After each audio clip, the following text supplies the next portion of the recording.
प्रत्युषा के साथ। ये खुद बताएंगे और कुछ फैक्ट्स हैं जो मैं चाहती हूँ मैं ना बताऊँ, मैं निष्कांत को बोलूँगी कि उस दौरान उस दिन उस लड़की की कितनी तबीयत खराब थी और वो किस स्ट्रेस से गुजर रही थी। आप पहले तो बताइए कि आपने फिल्म में काम किया है। हेलो, दो बातें कहूँगा मैं सिर्फ। मैं ना राहुल जी को जानता हूँ और प्रत्युषा जी को भी ज़्यादा नहीं जानता था। बस फ़र्क इतना है कि प्रत्युषा जी के साथ मैं एक दिन और 2 घंटे रह पाया, उनके साथ काम किया, तो थोड़ा जान लेता है इंसान। और इतना जानने के बाद इतना पक्का हो गया था कि वैसी लड़की सुसाइड नहीं कर सकती। सी जिसने 24 घंटा काम किया उसको ये मालूम है कि वो लड़की सुसाइड नहीं कर सकती, तो कौन बात कर रहा है? मैं नहीं जानता था कुछ भी, तो मिले पहली बार तो थोड़ा सा मैंने जो हो गई थी, शायद उनका मूड खराब होगा पीछे से, तो हो जाता है कभी। तो उससे पता लगा कि ये लड़की स्ट्रॉन्ग बहुत ज़्यादा है भाई, ये मतलब डरने वालों में से नहीं है। बाद में उन्होंने सॉरी बोल दिया था, सब पैसे हो गया था, और फिर भी बहुत सी आर्टिस्ट थी और ज़्यादा क्या बोलूँ। लास्ट डे जब उनके साथ में शूट कर रहा था, तो जो लास्ट सीन है जब वो बोलती हैं कि मैं मरूंगी नहीं, उस समय मैं बाहर बैठा हुआ था। करण सर ने बोला कि आप थोड़ा सा टाइम ले लो, थोड़ा सा अभी बहुत बड़ा सीन लिया है हम लोग, आप थोड़ा रेस्ट ले लो, फिर हम लेते हैं नेक्स्ट सीन। तो मैं बाहर बैठा हुआ था, फिर मैं अंदर आया तो शी वाज क्राइंग।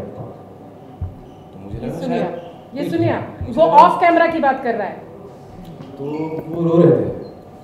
मुझे लगा कि वो इतना ही हंस करने की क्या जरूरत है कि रो, मुझे कुछ नहीं पता क्या चल रहा है उनके बैक ऑफ द माइंड या उनकी लाइफ में क्या चल रहा है। तो मैंने सर को बोला, सर क्या रोल हो गया था क्या? मैं सुना नहीं, एक्शन सुना नहीं, उतरे नहीं, बैठो 2 मिनट 5 मिनट। तो मैं थोड़ी देर, सीन शुरू हुआ तो बीच सीन में वो उठ के दौड़ गए वॉशरूम में, और शी वॉज लाइक क्यूटिंग, बहुत ज़ोर से आवाज़ आ रही थी। तो उन्होंने शायद आवाज़ लगाई निरुषा मैम को, तो वो गए अंदर, देखा तो ये वॉमिट हो रहा था, शायद ब्लड जब वो वॉमिट कर रहे थे। तो सब घबरा गए, रो रहे थे वो लोग, तो वो शूट रुक गया एकदम से। मैं आगे की स्टोरी मैं बताती हूँ सर। तो उसे ब्लड की वॉमिटिंग हो रही थी। I immediately called my doctor, और मैं डॉक्टर का नाम मेंशन कर रही हूँ, तो ये कोई गॉसिप नहीं है। डॉक्टर अभय विस्फुटे, जो उस वक्त अवीवा हॉस्पिटल अंधेरी से ऑपरेट करते थे। I called him immediately and I told him this is that, and shoot रुक गया वहीं पर, जिसकी वजह से आगे शूट नहीं हो पाया और क्लाइमेक्स शूट नहीं हो पाया। यही रीजन था एक। और फिर उनको वहां पर हॉस्पिटल लेके गए, जहां पर डॉक्टर ने चेकअप किया और बोला कि she is going through imminent stress. उसको बहुत ज़्यादा हाइपर एसिडिटी और बहुत स्ट्रेस बहुत ज़्यादा है, मेंटल है, एंजाइटी बहुत ज़्यादा है वो, she is going through, because she was howling, she was not able to explain. और बहुत रोई थी वो उस दिन, बहुत ज़्यादा रो रही थी। जितनी बार वो सीन रिहर्स करती थी उतनी बार रोती थी।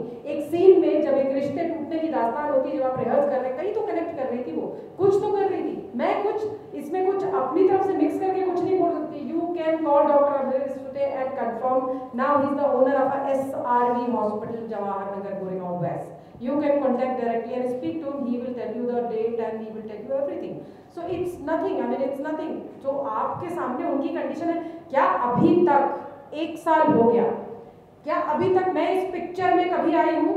कभी भी मैंने कभी कुछ कहा, इसको मैंने ये बात कभी नहीं बताई थी, बिकॉज मुझे नहीं पता था। मुझे आई फेथ कंप्लीटली लीगल, जो भी जुडिशियरी है, कोर्ट है, मैं फेथ करती हूँ और मैं उससे ज़्यादा कर्मा पे विश्वास करती थी। और एक कर्मा है जो राहुल ने इसमें पैर डाला, ये उनका कर्मा है। क्योंकि अगर उन्होंने इस पिक्चर में आए नहीं होते तो आज ये प्रेस कॉन नहीं हो रहा होता, आज ये ट्रुथ बाहर नहीं आ रहा होता। क्योंकि ये एक सिंपल रिलीज होता, आज एक सिंपल स्क्रीनिंग होती, आज एक सिंपल प्रेयर मीटिंग होती, पर आज ये सब होने का मतलब ये एक सिंपल सा BT का आर्टिकल आया था जिसके ऊपर इतना रिएक्शन। फर्स्ट आपने शुरुआत करी है ना, तो फिर अब आप देखो, आप भुगतो।